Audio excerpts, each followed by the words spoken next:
Mais um dia com a bolsa abrindo em queda, tentando segurar ali os 130 mil pontos, todos se preparando para a temporada de resultados trimestrais. Algumas prévias já foram divulgadas e essa semana nós tivemos a Vale divulgando ali relatório de produção, são talvez os números ali mais esperados pré-temporada de balanço. O setor está chacoalhando bastante, já já vamos ver outras empresas, mas o cenário segue difícil, principalmente para commodities metálicas. Mas passando aqui rapidamente pelo que a empresa reportou ao mercado, né? O resumo de produção ele veio maior, tanto no trimestre quanto no comparativo anual. O minério de ferro, que é o principal negócio da empresa, subindo 12,9% no trimestre em termos de produção e no comparativo anual subindo 5,5%. Então é um pouco do que nós já comentamos aqui no canal em relação aos investimentos da empresa em aumentar a produção. Aqui a gente vê reflexo positivo desse empenho. E passando agora para resumo de vendas, pegando também o principal negócio que é o minério, aqui já começa a ficar desafiador, porque depende de demanda para poder vender mais. Ou seja, a maior produção que a gente acabou de ver nas linhas de cima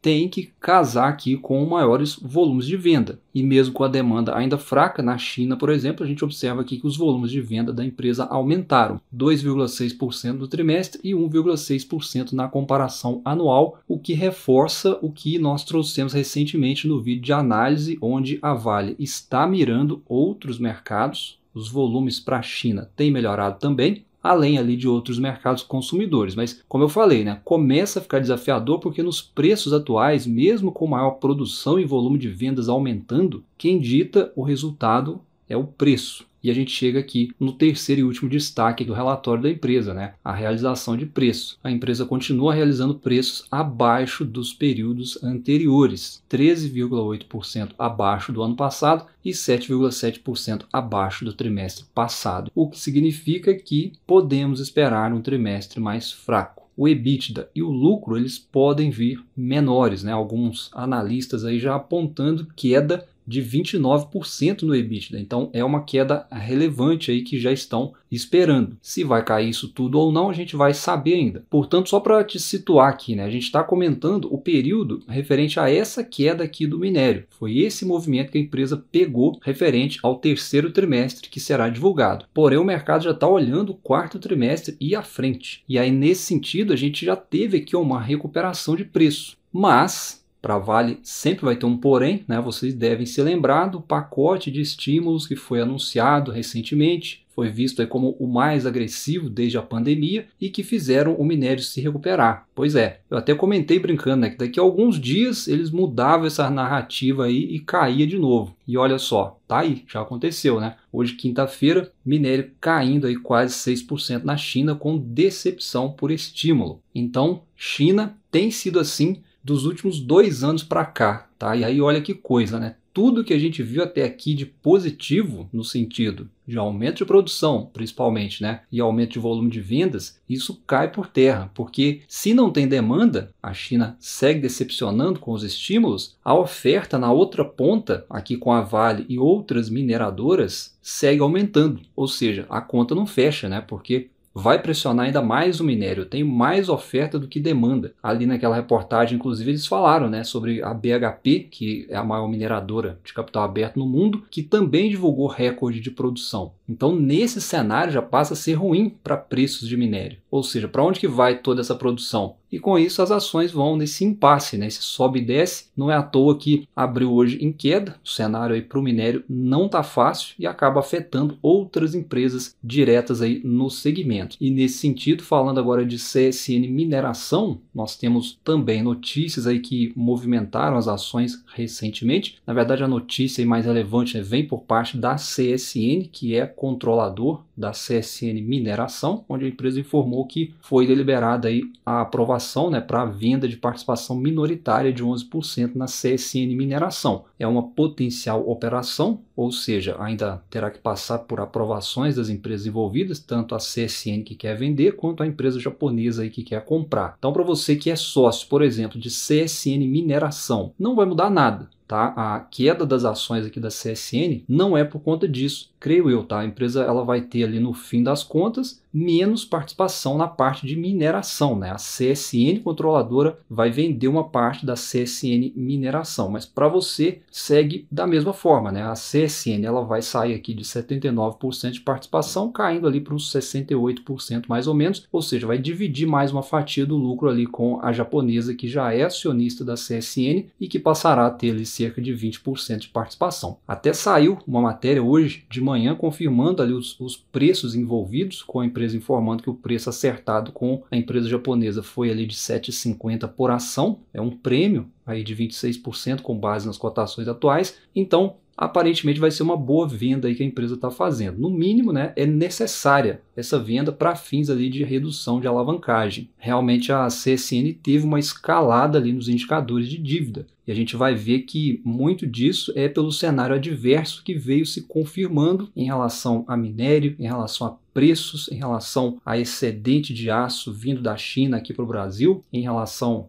a juros, em relação a diversos fatores, né? E ao que parece, nem a própria empresa acreditava que chegaria a esse ponto. A gente vai até entender isso aqui, olha só, lá em 2020, né, a empresa estava ali se enforcando, né, literalmente com dívida. Aí veio o boom das commodities, a alta de preços, praticamente a empresa virou caixa líquido em pouquíssimo tempo, saiu lá das 5 vezes EBITDA de alavancagem em 2020 para 0,7 vezes em 2021. Mudou-lhe da água para o vinho, só que de lá para cá ela nunca mais bateu a meta de alavancagem que ela própria estipulou. Por isso que eu falei, talvez nem a própria empresa imaginava esse cenário, né? Veja que a meta ali, né, para fechar o quarto trimestre de 2022 era de 1 vez EBITDA, mas fechou com o dobro disso, 2 vezes. Aí a meta para 2022, 2023 já era para 1,7 a 1,9 vezes, mas olhando 2023 ficou praticamente inteiro ali acima das 2 vezes. E a meta para 2024 continuou sinalizando para diminuição de alavancagem, né, até 2 vezes, mas já está em mais de 3 vezes e subindo, né? Então assim, eles continuam prometendo redução de alavancagem e a partir daqui, né,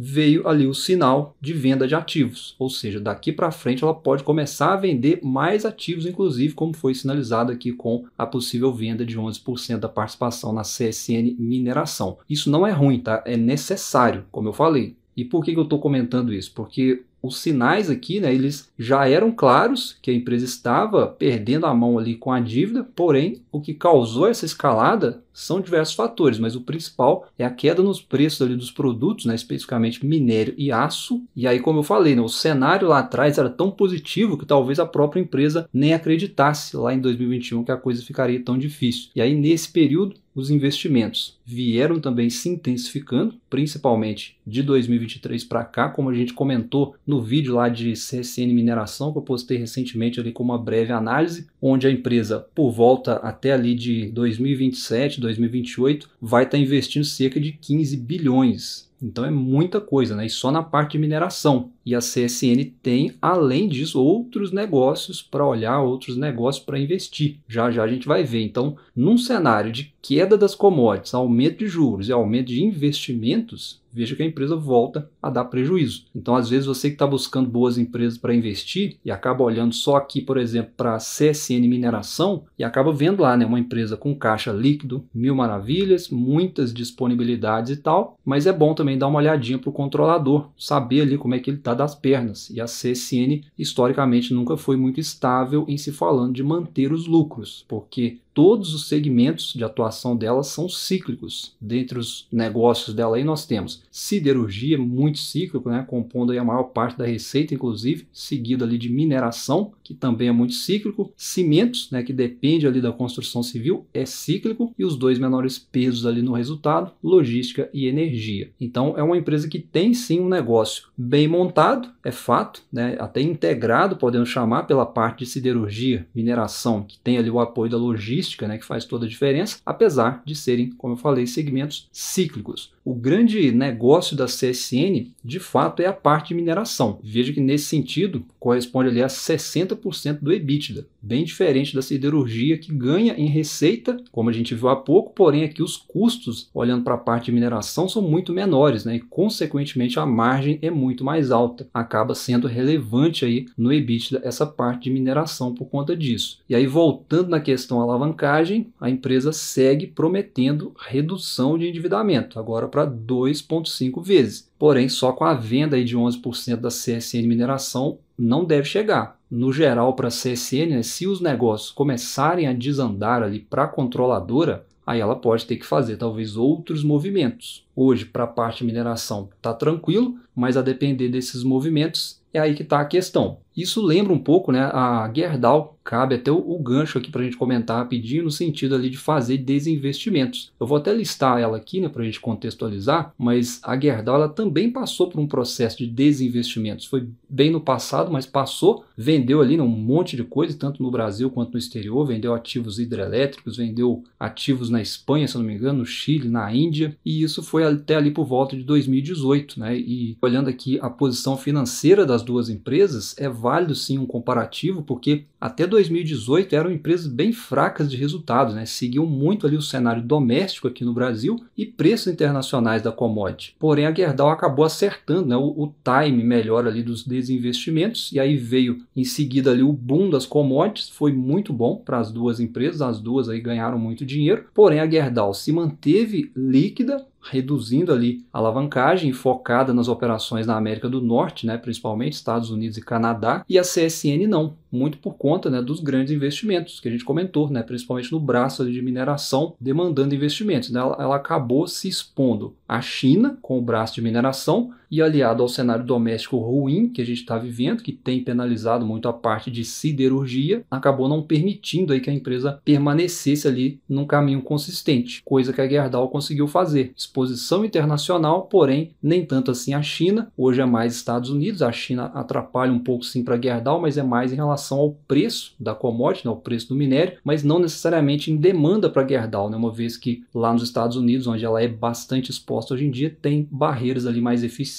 contra o aço importado. Mas enfim, né, só um comentário breve aqui, uma curiosidade, mas voltando aqui para a CSN, que a gente está discutindo, é o movimento de vender a participação e reduzir endividamento. Ele é benéfico para a empresa, é necessário, é a única solução aí na verdade, simplesmente porque, como a gente está observando, a receita da empresa ela vem ali praticamente estagnada, né? O setor não está fácil, os custos e menores preços de siderurgia principalmente, né, e minério derrubando as margens. E como a dívida vem subindo, dá prejuízo na última linha. É um cenário bem difícil, onde apenas depender do resultado dos negócios, né, o que seria o lógico, já não dá mais. Olha que coisa, né? Porque a dívida não deixa a empresa ficar no positivo. Olha só, no último trimestre ela reportou um prejuízo na casa dos 220 milhões, 222 milhões aí de prejuízo, mas olha a despesa financeira, 1,8 bilhão. E está aumentando. No consolidado aí é mais de 3 bilhões que a empresa está pagando de juros. Ou seja, se metade dessa despesa financeira virasse para lucro, a empresa estava aí com um balanço controlado talvez. Por isso, a negociação anunciada aí de venda de participação no braço de mineração é necessária para a CSN. Né? O mercado de minério e siderurgia não está fácil para essas empresas. É um pouco aí do que está acontecendo com a CSN, tá? Mas repetindo, para a CSN Mineração, a tese não muda. E só comentando aqui rapidinho também, né, sobre mais um comunicado ao mercado que teve aí nessa semana sobre a Caixa Seguridade agora. A empresa se manifestou oficialmente ali sobre os rumores do follow-on. A empresa informou que em Assembleia Geral realizada ontem, autorizou ali a continuidade do procedimento para eventual oferta pública secundária de ações da empresa, onde o intuito é buscar ali o atingimento do percentual mínimo de ações em circulação da companhia, segundo as regras do novo mercado, e sem alteração do controle da empresa. Então a Caixa informou aí, né, que a efetivação, a realização aí dessa oferta, assim como a definição de seus termos, estão sujeitos aí às condições do mercado de capitais, bem como a obtenção das aprovações necessárias e será conduzida em conformidade com a legislação e regulamentação aplicáveis. Então aqui só para você poder fugir ali dos clickbaits, né, e do pânico que alguns gostam de fazer quando falam aí que o controlador vai vender ações, tá? Não precisa entrar em pânico. Tá bom? Se for mesmo acontecer essa oferta, não vai mudar em nada o negócio da empresa, vai ser apenas uma venda ali para fins de adequação ao novo mercado que exige ali um free float mínimo, e olhando friamente, tá? Isso é até positivo. Por quê? Primeiro porque as ações podem cair e você pode ter a chance de comprar mais barato. Além do fato de que é uma empresa previdenciária, que vai ter mais liquidez se essa oferta for acontecer. E aí pode atrair mais investidores. Investidores grandes, inclusive, dispostos a ficarem posicionados para fins de dividendos, para fins de carteira previdenciária. Então não é ruim. Lembrando que, se aprovado,